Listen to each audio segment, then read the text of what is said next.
or reach out to a mortgage professional and really start to get an understanding of kind of where you are and what steps you need to take to achieve your goals, right? And this is both for buyers and sellers. All right, you want to sell your house, you're looking to upgrade, you want to, um, you know, you bought your starter house 5 years ago, 10 years ago, or you've overgrown it, or maybe you're trying to downsize. I mean, a couple things you need to still understand kind of the process, learn the process, but also prepare yourself um, for your next step. Excuse me. I've talked to some folks that on the buy side, they want to buy, they're willing, and could be financially able, but they still have to get some pieces in place in order to prepare for themselves. But so it's a process to go down the buying chain. Same thing on the sell side. You know what? Hey, they have a house. They're ready to either downsize or upgrade, but they need to prepare themselves financially. They need to prepare the house, in order to get it ready to sell, right? And we need to work through the migration plan from selling your house to buying your new house. Whether you're downsizing or upside, upgrading, you need to some steps in place, right? You bought your house at the bottom of the '08 market. You probably got a great price and got a low mortgage. But getting something comparable now or better may put you up a step on your mortgage. You need to make sure that your budget can support that. I think the first step in making any change is getting comfortable with change, getting comfortable with being uncomfortable. It's like what I would like to say, because I mean you're entering into an area where you may not have any recent experience buying a house, selling a house. What you did 20 years ago, 10 years ago on the selling side may not be. It's not the same environment. There's different things going on. There's different things that you got to watch out for your buyers. On the buy side, if you've never bought a house, this is not like going down to the dealership and picking up a car. All right, it may look like, okay, hey, you walk onto a new home lot and they got homes, right? They got spec homes, and you sit down. When you walk in there, you sit down. They smile at you, but it's not like buying. It's not like just going and buying a car. You need to be represented, right? Because this is the largest financial transaction in most cases for everybody, right? There's some folks where it's not, but this is a pretty significant transaction. You need to make sure you have somebody partnered with you that will, has your best interest in mind, that is aligned with you during this transaction, and that's where a professional realtor comes into place. All right. If you need a recommendation, I think I can figure out a guy that can help you out. But that's where you want to make sure you have a professional with you, somebody that is doing this type of transaction day in, day out. So you want to have somebody that has some experience, and I would love to interview for that process, for that role with you. All right. First thing that you got to do when you start this process of getting comfortable with the unknown is mindset. All right, and I feel that mindset is a big factor that we all have to overcome. Every time I'm making a change, I first got to get my mind right to adopt myself during that change, right? And whether it's building a business or starting to work, starting the process of working out, which I'm going to start tomorrow. But it's you got to have your mindset.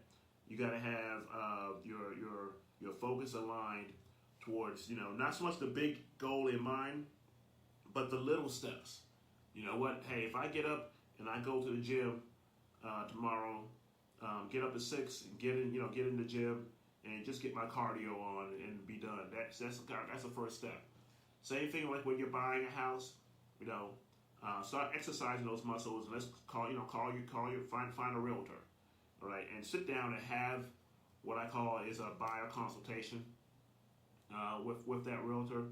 and let him or her, take you through that roadmap that you need, just so you can get that idea. Okay, these are the steps I need to take care of. This is what's in front of me. These are the things that I need to take care of. All right, and when that realtor puts you in touch with a loan officer, all right, don't be scared about the ding on your credit. All right, because even if you're further out, sometimes that first credit pull, the objective is really just to figure out where you are. If you know you have outstanding credit, perfect. All right, then let's get you all the way underwritten, so you're ready to go. So you're staying ready as opposed to getting ready.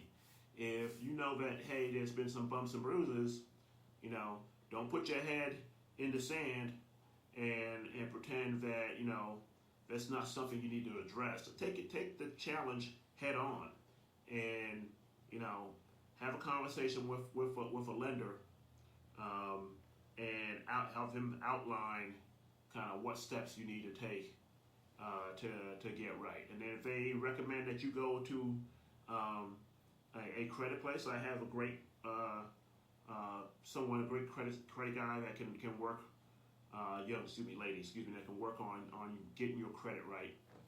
So in a couple months you'll be ready to go. In fact, I have one client, and I met him at a home buying seminar. I'm so proud of this young man.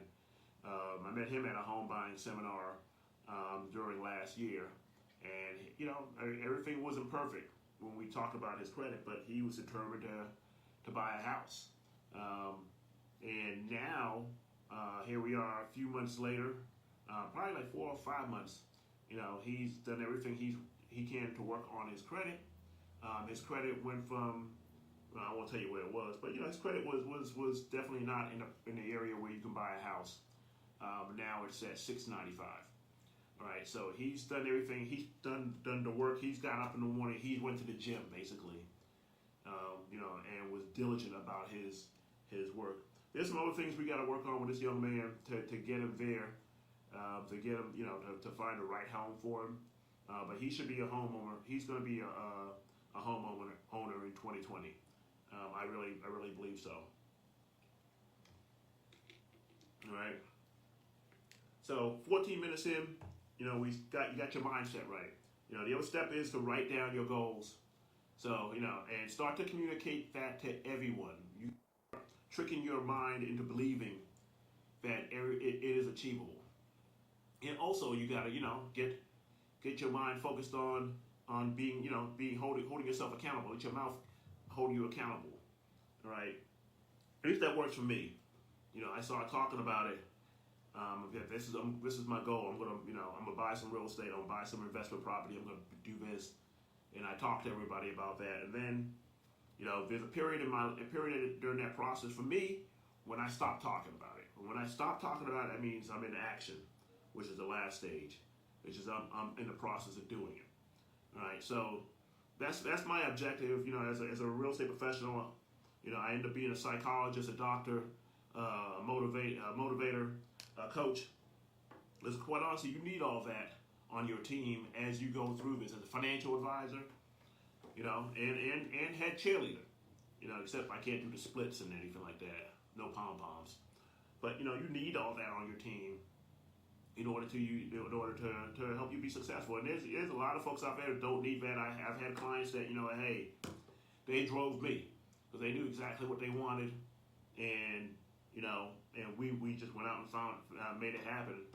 One of my clients that I won't say any names, but yeah, we had an experience where she came into town and had goals to find that house and to close that house. And my objective there was to, give her all the tools she needed and prepare her so in the short time frame that we needed to execute her contract, she was ready. And, we saw I think 20 some odd houses in a weekend for her, because she knew she was determined. I felt the energy. She fed off my energy, and we just went ahead and made that thing happen. All right. So one of my roles is, I'm not a salesperson. My role really is to be more of a consultant for my clients, both on the buy and sell side. It's really to sit down with them, consult with them, educate them about the home buying process, educate them about the environment, and how we can achieve that goal of getting them in a house. All right. So it really is kind of giving you guys that part. One of the things is educating you about kind of what type of market it is, right? For really right now we're in a seller's market, versus buyers versus sellers. There's always this fight for supply and demand going on in real estate. That's what drives up prices. That's what changes. That's what drives the market, right? Real estate tends to go up over time, but there's some ups and downs in that process. Never mind, I'm not going to do the wave. There's some ups and downs in that process. But the objective is, you buy real estate today over the long run as an investment vehicle that is going to continue to go up. But again, you have again this tug between the buyer side and the seller side. Right now, there are more buyers than there are sellers. All right, at least coming into the end of last year, we don't know how the summer is going to play. But right now, I would still consider it somewhat of a seller's market. It's gotten a little bit soft, or gotten a little closer back to equilibrium in the winter time, and we'll see what triggers are out there to give us a better indicator of the market. Right now, for like inventory is usually the biggest trigger. I think the normal inventory is about 2 to 3 months, but right now it's almost over 6. Excuse me, no, it's actually, yeah. No, the inventory is low. Sorry. Actually, let me go on to my next slide right here, right? So the average list price, sales to list price ratio is about 99.2. All right, that means that if you're spending, if the home is about $228,000, chances are you'll get it for about $226,197. All right, inventory is down 36% from this same time last year. So that's what's driving it. Inventory is down. When inventory is down, demand kicks up. Demand goes up, prices go up. So, that's really the simple supply and demand, from a market condition / inventory, that when inventory is down, demand goes up, and when demand goes up, prices go up. All right. So, being that the market is a seller's market, what my buyers need to be armed with is being pre-approved. Right? Being pre-approved, the benefit to you, and I can't stress this enough, and I know you hear this every time you talk to a real estate agent, like, hey, are you pre-approved? Quite honestly, I don't like to take clients out. I don't take clients out when they're not pre-approved. Right? We're not seriously buying when we're not pre-approved. We're looking for an area where we're just going to have a conversation. But when we're ready to buy, I need you to be pre-approved and financially have the money in the bank, and we have a game plan where we're using down payment assistance, where we're using 100% loan, whatever financial vehicle that we're going to use. We want to make sure that we're armed with that, and I prefer my clients to be ran all the way through underwriting before we start looking. Because that arms you, the buyer, Mr. Buyer, Mrs. Buyer, with cash. All right, with that pre-approval, basically makes you a cash buyer. All right, and we can present that to the seller and say, hey, my client is already through underwriting. All right, so we know this deal is not gonna fall. All right, the trend that we're seeing here in the marketplace is that, quite honestly, you'll have folks, get pre-qualified, or they'll go under contract, and then you see deals falling out. Now sometimes it's due to the house. Sometimes it's due to the financial state of that client. All right, maybe there was something that they did not disclose to the bank at the time, and now they went through underwriting, it was uncovered. So be honest, and honesty is definitely the best policy, Mr. Buyer, Mrs. Buyer, as you guys go through this process. Let me know about your warts. Let me know about everything now. right? I'm not. No, this is definitely a no judgment zone. Right? We all have sinned and fall short of the glory of the financial gods, right? Um, I mean, that's the truth. I mean, I know, credit is not something that was taught to me at an early age, other than the general, keep your word, right? But financially, that wasn't something that was actually taught in my household. Um, other than, okay, hey, you knew that if you paid something. I mean, you bought something on credit, you got to pay it back. All right, but when they slipped me those, I forget what bank it was. When they slipped me those credit cards freshman year, got me two credit cards, a Mastercard and a Visa, with $500 each, and them wingtips and that suit, equal to 500. I was like, okay, let me get that so I can get on that interview, and I'll get it. I'll pay it back later. They didn't tell you about the monthly payments you got to make. Well, they did, but I just saw, all I saw was $500, right? And took advantage of it. And then it was, years later, um, when you pull your credit and you're like, oh, there you go. They don't forget. They don't forget about that. So I mean, so you gotta, everybody makes mistakes. That's a long story to say. Everybody makes mistakes. You know, don't beat yourself up about it. But let's position you for greatness down the road. Now I'm here. I'm going to be in this game today, tomorrow, next year, 2 years from there. And I'll reach out to everybody. Because when you're ready, I want to be there for you. I want to help you build that roadmap, build that plan to get you ready. All right.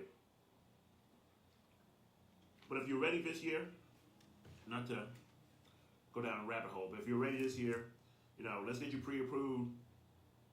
That way, that pre-approval acts as cash.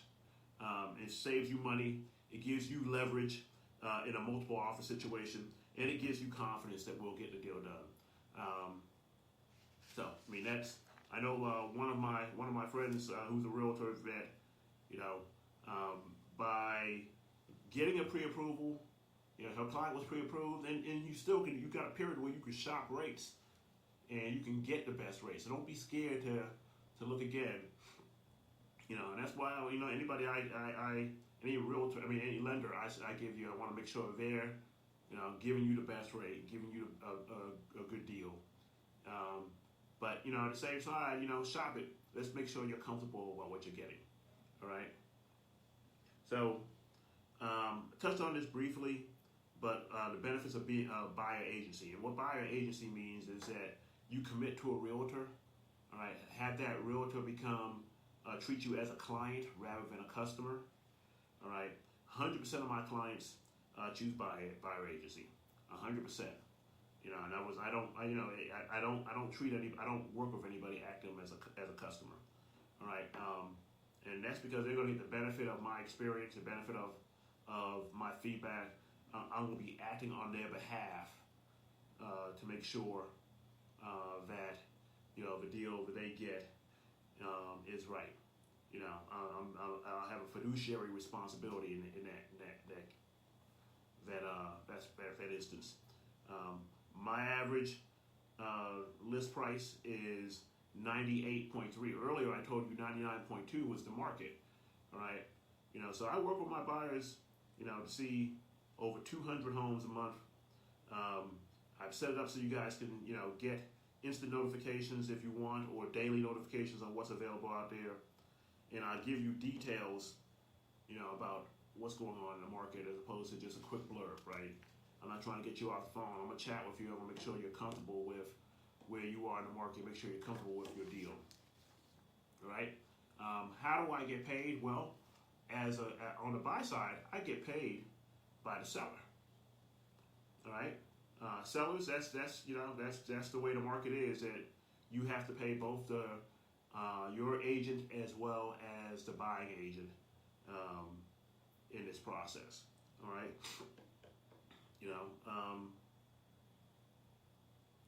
So really it's on the buy side, that's nothing coming out of your pocket, right? So you'll be able to, excuse me, you won't have to pay for my services. It gets paid on the sell side. All right.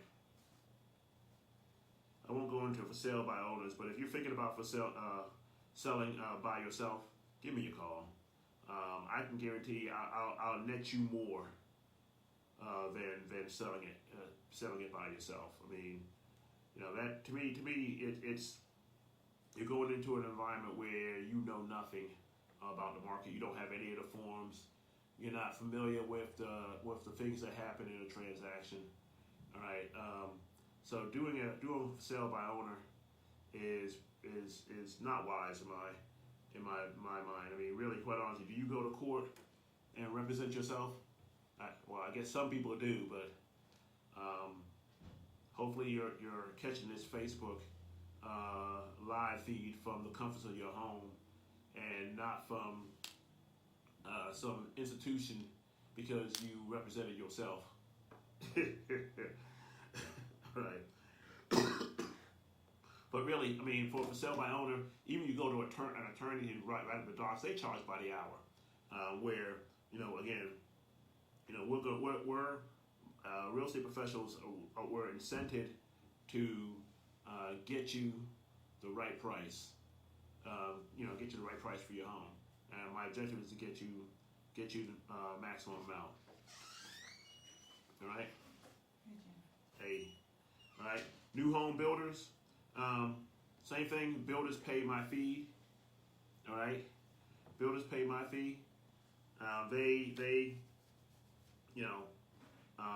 They prefer you to walk in there without representation. I'm sure a couple of my new home builders will pop into my feed here. But really, I mean, the relationship really is, while you see that young lady or that young man or whoever behind the desk at that new home, and you walk through the model and you fall in love absolutely with what's going on there. Make sure that you are represented. Make sure that you have somebody on the table at the table who's going to look out for your best interests. That on-site agent is focused on their effort. Their check comes from the dealer.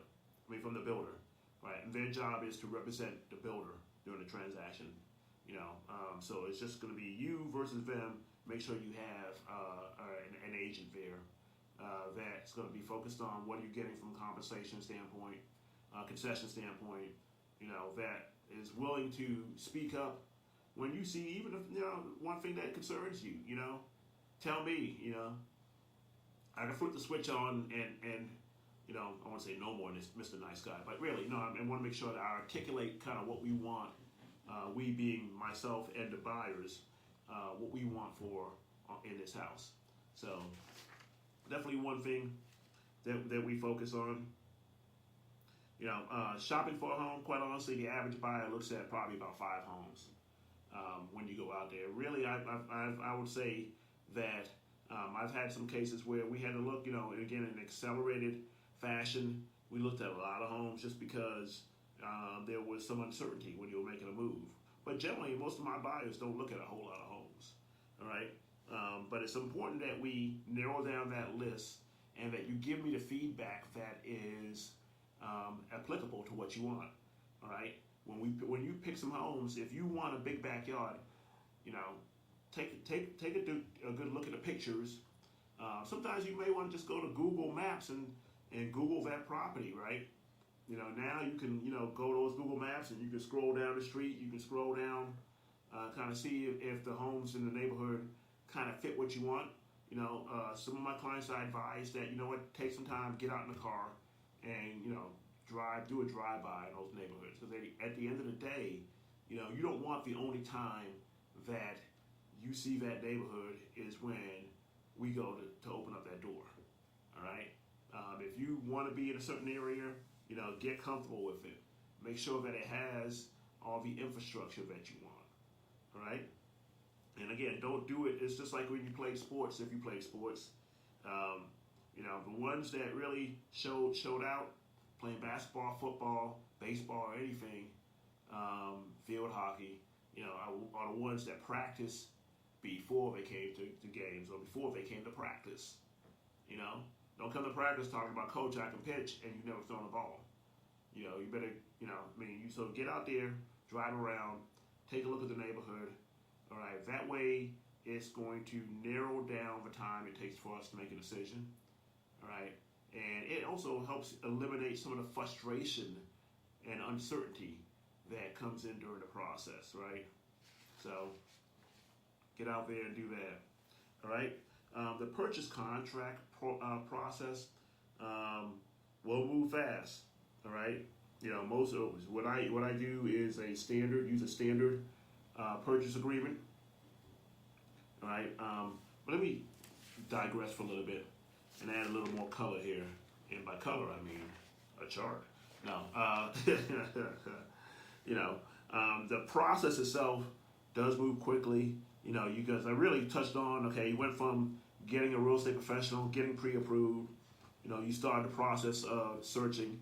And if you go to my website, I had it posted on the last one, but everybody take out, someone write this in the comments, www.jamespetersjr.com.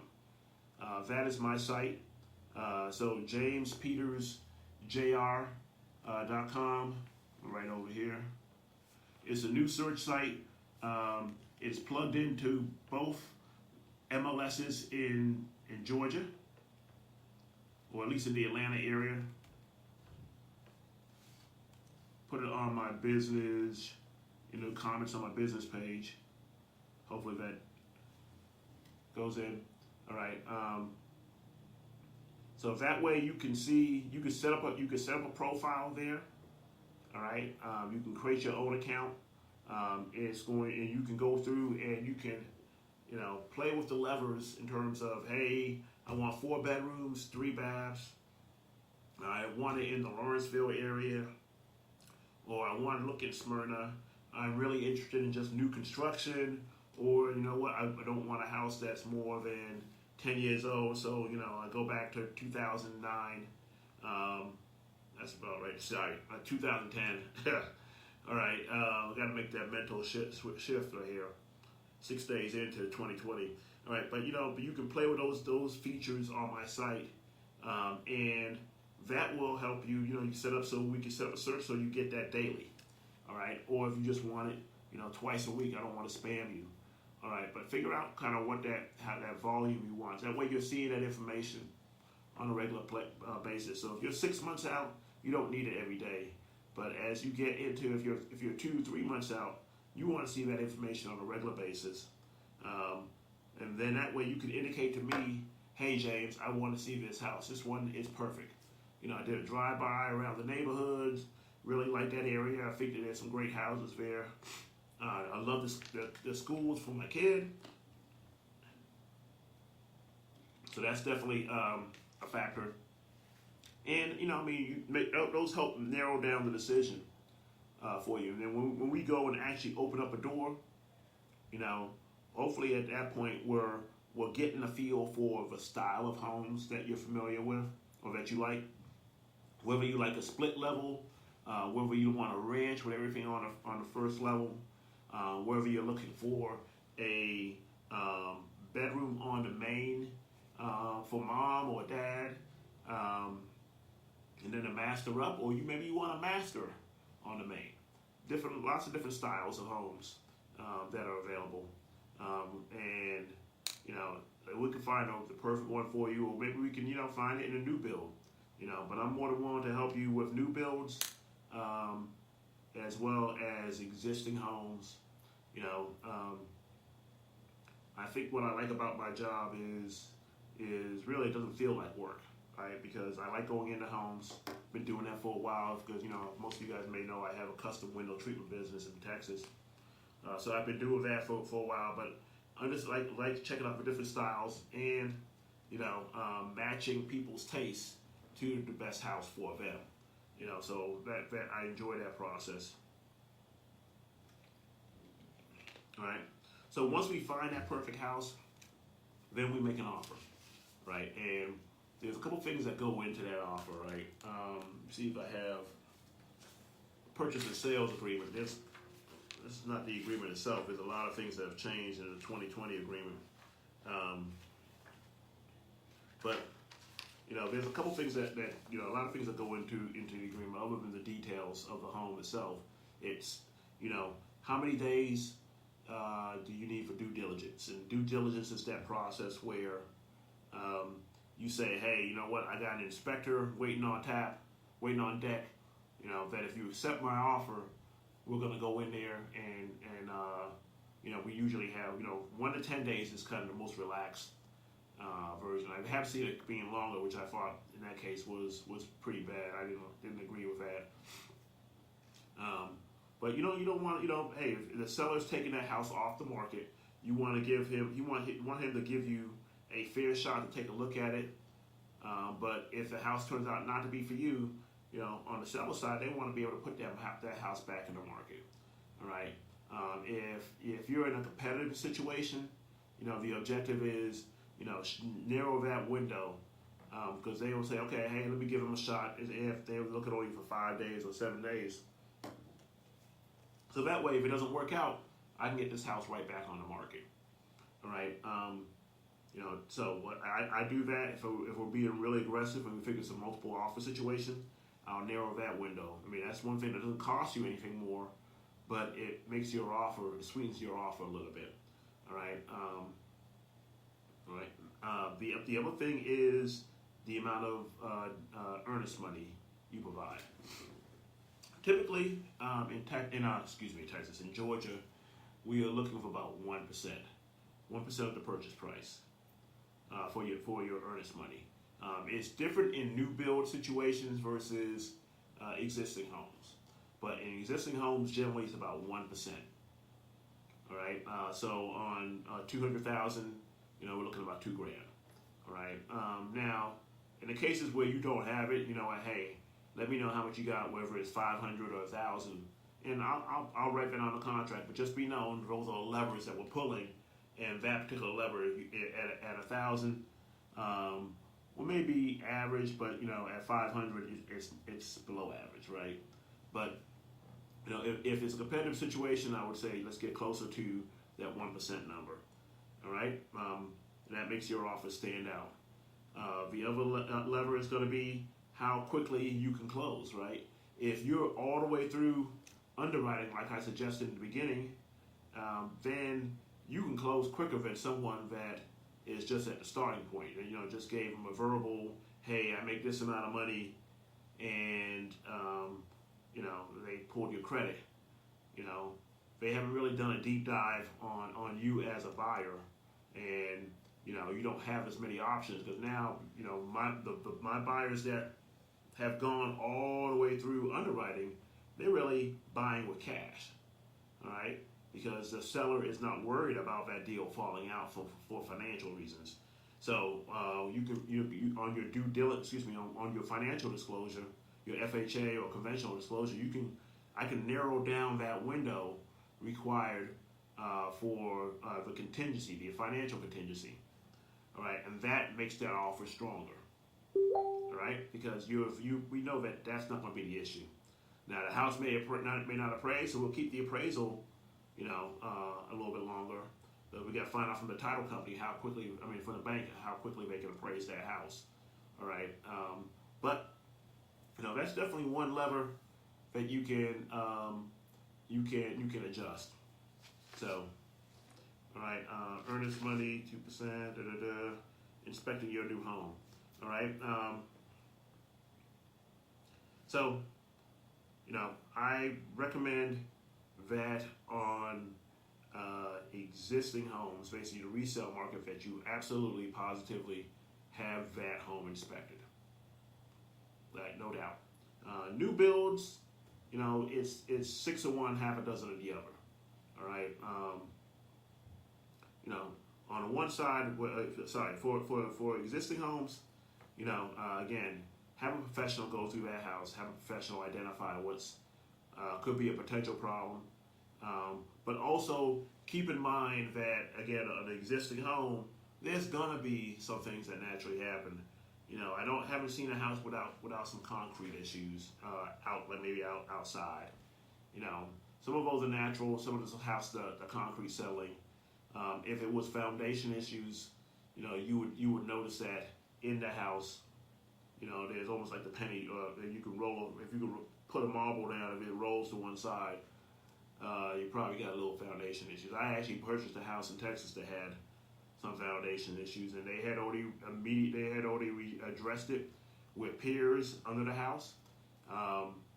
They, the company that did the foundation, they warranted their work, and it had not moved since they did it.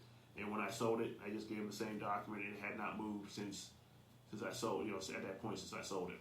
All right, so the foundation issues were addressed. I mean, it's nothing to be scared of. You just got to be cognizant of it. Same thing with water damage. That may happen whether a hot water heater had busted. Let's make sure that that house doesn't have any mold hidden behind the walls, that they addressed it correctly. So that you have that problem. And a good home inspector will list all the major items that they see. All right. They tend to list the minor ones too. So don't get caught up in that.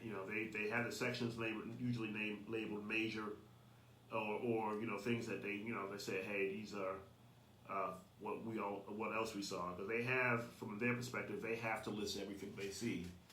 Otherwise, you may say, hey, you didn't tell me about this outlet that's not working, right? So so they're definitely going to list everything they see. Home inspector, the price range between $300 and $500.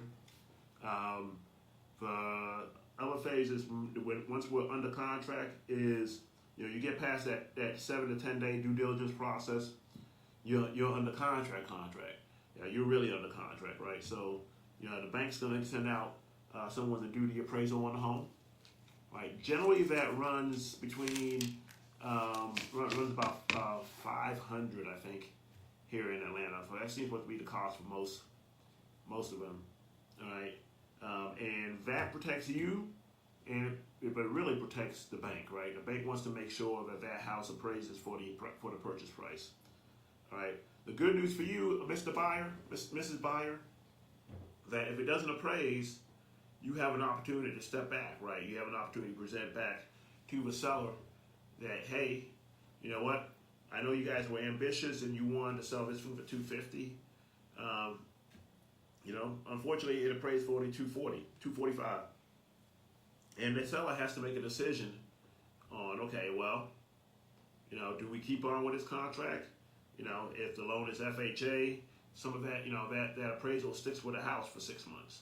If it's conventional, maybe I want to go see another buyer if I had a long list of buyers lined up, right? 9 times out of 10, they'll make the concession and move down the $5K, because quite honestly, sometimes it's not worth it when you think about the time value of money, right? So they'll make the concession. And Mr. Buyer, you now got the house that you liked at $250, you love it at $245, and the inverse is happens as well. But the only difference is you may get it if the house appraised for $255. Now you really love it at $255, and you love it for the fact that you still pay the $250. So you don't when you get it appraised, the prices will go up, so it can only go down. So that's why it becomes more of protection for the buyer. Right, so it helps you from overpaying. All right, so loan approval means you have full commitment. Most of my guys, if we get them pre-approved, we run you through pre-approval early. So we already know that you have full commitment. But now you have, you're good for the loan. Your house appraised for what you want to pay for it. You're doing things on your back end now. Hopefully, you're getting your moving company laid out. You're figuring out what your transition plan. Because really, at this point, we're really waiting for closing, right? So find out about the utilities. Start to schedule those things. The bank is still. The title company is going through. The attorneys are going through and looking at title on the house to make sure that it is. There's no issues with the title. So they're doing all that thing, doing all those in the background. So when we get to closing date, good loan officers will hopefully have that package in early, that clear to close. Give you the CD so you can take a look at it, look at what the numbers look like. Now, this is an important portion, buyers.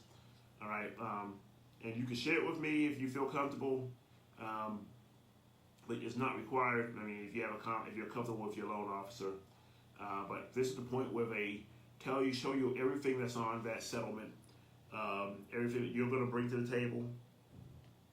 It outlines the amount your monthly payments are going to look like. All right, there's on the surface sometimes owning feels like it's more expensive than renting. All right, the reality is when you factor in that almost when you first buy a house, almost all of that monthly payment is interest. All right, and there's a little bit that goes to principal. Well, you get to write all that interest off. So if you're filing your taxes and you've been doing the easy tax for easy forms for a year, now you'll probably do the 1040 schedule. All right, and then you get to write off a lot of interest. Right. With me, I like writing off interest. I've never been able to write off my kid. I guess I shouldn't say that. But no, I mean, that's definitely a write-off in me, and like get some of my money back from Uncle Sam, and protect my money. Give me some savings I can put away. So now you'll be able to do that on your taxes. So you'll get a nice little kiss getting in the house, and you can't do that while you're renting. Nothing gets written off. You're paying $1,500. You're paying $1,500. You can't write off any of that. Now, on a house, you're paying $1,500. All right, now you're writing off probably about, in the first month, you're probably writing off $1,300 easily. All right, that's going to go right now. You don't, it's not going to be $1,300 back in your pocket. It's really based off your tax rate and then how much you've paid in taxes, but you get an opportunity to claw back some of that money that Uncle Sam is supposed to get. All right, prepare yourself for closing. All right, so you take a look at that CD, you sign that, you get 3 days before you can close. Prepare yourself for closing. Make sure you take the time off. All right. I know a lot of folks that bought a house, they try to slide in there. Oh, I don't want to miss any work. Take the time off. All right. Make sure you can get there early for closing. Bring I guess it's a cashier's check, but really, you sit down and get the wiring instructions. Hopefully, a couple days before, so you can wire that information to the attorney's office. Right, wire those funds there. I've had one client that we honestly, I'm sitting at the closing table, and they were hustling back from the bank, because we didn't get the wiring instructions right. So let's make sure we get those wiring instructions done, and you take care of that in a timely fashion, which is not right before close, right? Bring a driver's license and an official ID, because they want to make sure they verify who you are when you come in. So, really, that's the entire circle here. Take a snapshot of this.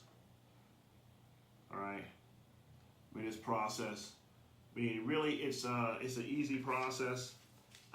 It's one that I've taken folks through time and time again. Now, I say easy. There are definitely nuances.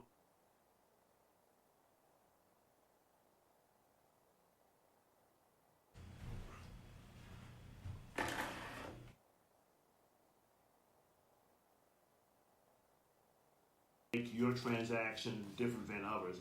I haven't had any transaction that was alike. Whether it's because of the situation, who the buyers are, who the sellers are, dealing with temperament, looking at the various properties, time frame, and the need driving the transaction. Right. I've had a couple that they were buying a property downtown for their daughter who was in school downtown, and they wanted to take her out the dorm. All right. That situation was, hey, that was a cash deal, and it was an opportunity to, look at some high rises and find the right one. I've had one where, like I mentioned before, where she transitioned from another state, all right, and her time frame was tight. And what we did is we made sure we got her through underwriting beforehand, all right, and prepared her for that tight time frame in order to get her in the right property. I've had a client that that were living in their father's basement. A family of five living down there. Really, and it was it was comfortable, but it was time for them to move out, right? And my job was to help them find a home that was close in the right school district for their kids, close enough to their grandparents, the grandparents so the kids can visit, but also large enough and had the things that the buyer wanted. Like he wanted a massive backyard, he wanted an oasis, almost a wooded oasis, so where he can sit down and just chill, to have his own time, and maybe a stream in the back so they can go fishing. So I mean, we can find every transaction is different. Atlanta has the benefit of, or Atlanta and the greater Atlanta area has some great communities all around, right? And I'm more than willing to. I got a hybrid, so I'll jump in the car and I'll push it, whether it's going out to Villa Rica, out there past, going closer to the Alabama border, or going down to McDonough, Locust Grove in USDA territory. I've sold down there. Loganville, Lawrenceville, Buford.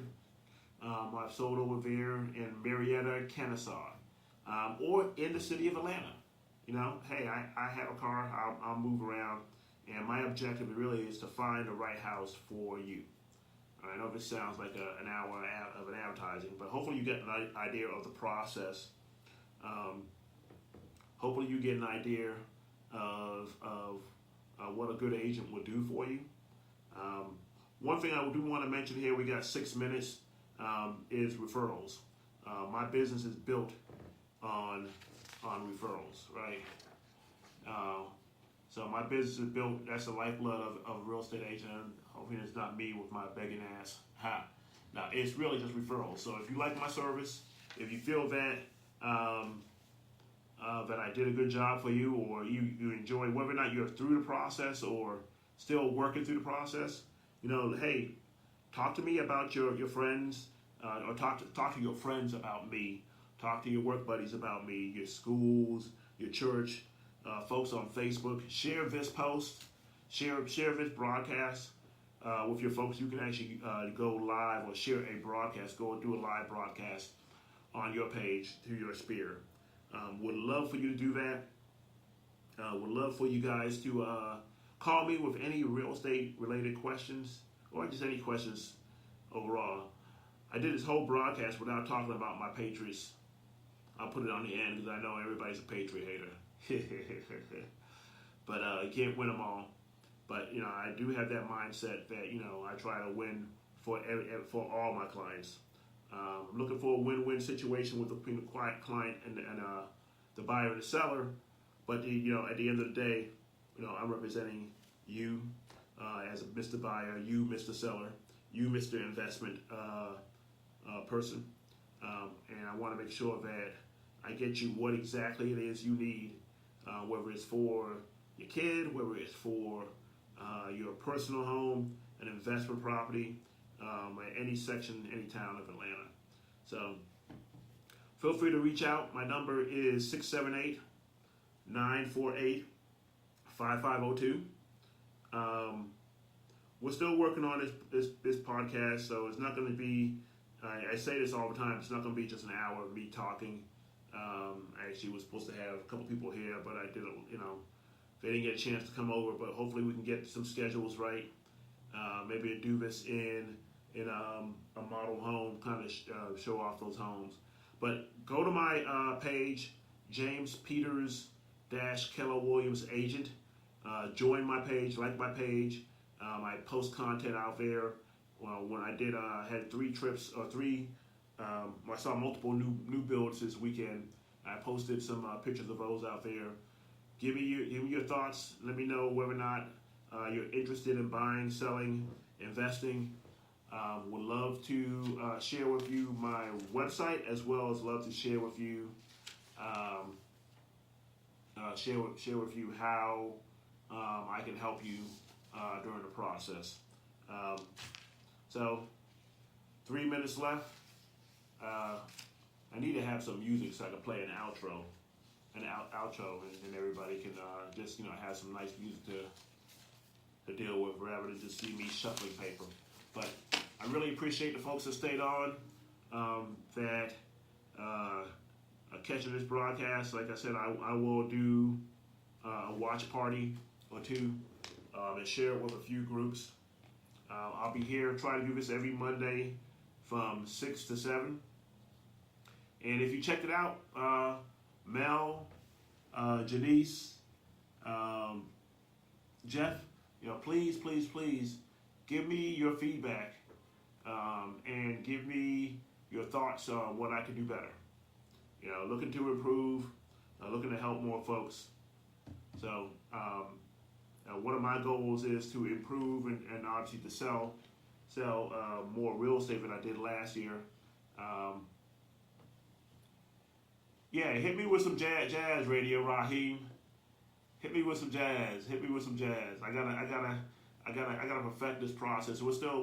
I'm still learning how to navigate this process. Thanks, Val. Thanks for watching. Hopefully I didn't ramble too much. But as I try to improve and try to share with folks, feel free to give me some feedback so I can get better. Same thing as an agent working with you. Hey, my style may be different than your style, communication, but feel free. I'm always open for feedback. Always open for self-improvement, and I'll give you, that exchange is welcome.